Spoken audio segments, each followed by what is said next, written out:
Okay, what is up, tycoons? What's up, traders? For today's video, we're taking a look at Spell token, SPELL, breaking it down on the daily chart. We're going to go over a few things to look at, okay? Specifically, the Fibonacci retracement levels using this tool over here. There's three levels in particular, the 61.8, 50%, and 38.2. These are your three most common and most respected retracement levels, and very, very important for spotting trend continuation or possible reversals. So we're going to look at those, and then we're also going to take a look at the relative strength index, so that way you can learn some of the tools that you can use to spot possible entries and exits. We'll go over divergences, and it's going to be a very useful and informational video. So make sure to smash the like button and subscribe to the channel if you guys are new, and we'll jump straight into it. So the way you use these retracement levels is nothing moves in a straight line down and nothing moves in a straight line up. You get a move down, retracement, and then continuation lower, or a move up, retracement, continuation higher. You can spot a reversal when you break through those retracement levels, right? Either to the upside or to the downside. So these three are the ones you want to look at: 61.8, 50, 38.2. You see we have this move to the downside. We retrace up to our 38.2, and then we continue that trend, right? So we're seeing trend continuation. The trend is your friend, and you have to keep that in mind. Now, it's no secret, it's been a brutal crypto winter and bear market, and lots of coins and, tokens are down a lot.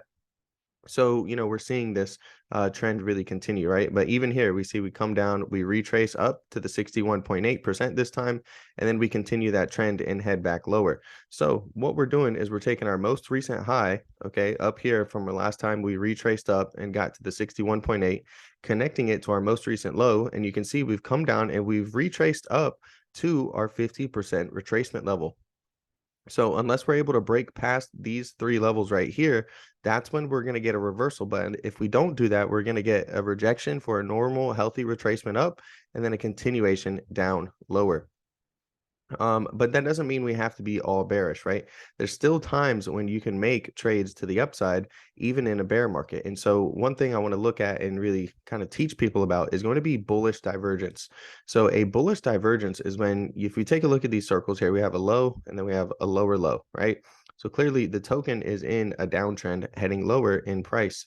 If we look at our RSI, which measures the relative strength of a token at its given price, it should correlate and, kind of mirror what the price action is doing. But in this case, we have a low and then a higher low. So we're actually seeing that this is in a slight uptrend, meaning that the token is building strength while it's actually dropping in price. This is an indicator of some possible bullish activity in the future. If you notice, we get a nice boom move to the upside right there. So that's our initial bullish divergence trend line that we started. And if you take a look, we actually bounced off of it a couple more times here recently and got another move to the upside, very similar to what we did initially off the first bullish divergence. So this trend line is going to be an important one. If we do come down, we want to see it continue to bounce off of here and gain upward momentum. If we break this bullish divergence trend line, most likely we're going to end up seeing a push to the downside. So pay close attention to it. Now, if you look at the trend, the most recent trend, right, we are actually making higher highs, and it's very possible we could make higher lows. If we take a look here, right, we have a high and we have a higher high. We have a low right here, and we're looking to establish a higher low somewhere in here at our major retracement levels. Now, these are our support retracement levels, okay? So we have the move right here from the downside to the upside, okay? We're starting to retrace. We're battling our 50% retracement level currently.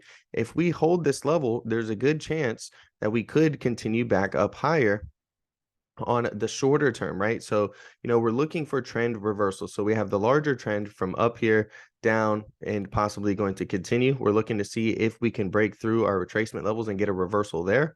And we're looking to see, are we going to get a reversal on our smaller term, on our shorter term retracement levels, to see if we're going to get that move to the downside.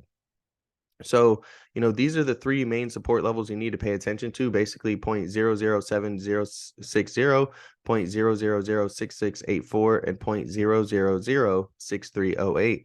If we can hold these three levels as support, okay, then we have a chance of continuing heading up higher.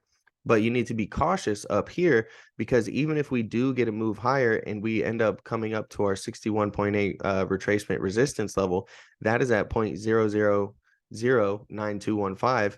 Ultimately, this could just be a move from the downside, a healthy retracement, right? Look at what we did last time we had a retracement. We came up to our 61.8 retracement, and then we ended up just continuing that trend and heading lower, right? The larger trend is still bearish, right? We have a high here, we have a lower high here, we have a low here, we have a lower low here. So we're looking on the shorter term, we did make a high and a higher high, we made a low, we need to get a higher low pullback, right? And so if we get a pullback, we want to stay above these three levels right here, so that way we can continue to push up higher.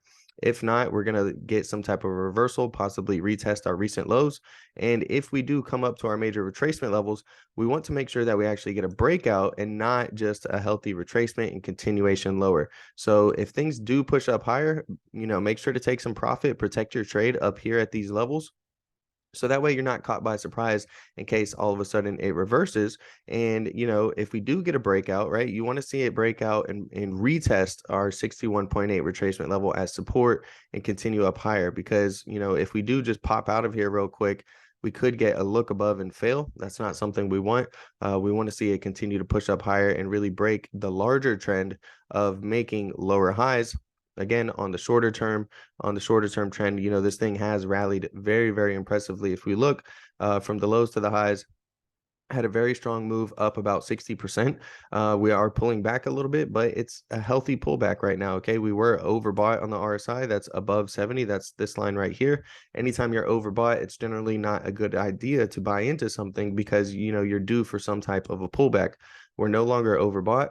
And we still have our bullish divergence trend line that could act as support, but we really want to see if we're going to hold these three levels of support. If we do, we have that good chance of heading up higher. So that's it for today's video. Just wanted to give you guys a quick update. If you enjoyed this video, I do viewer request every single week. All you have to do is comment down below and your ticker will be in the next video. I'll make one on it as soon as I can. And make sure to smash the like button, subscribe to the channel. I appreciate you if you made it this far in the video. I think you'll enjoy one of these next two videos as well. So make sure to click on that.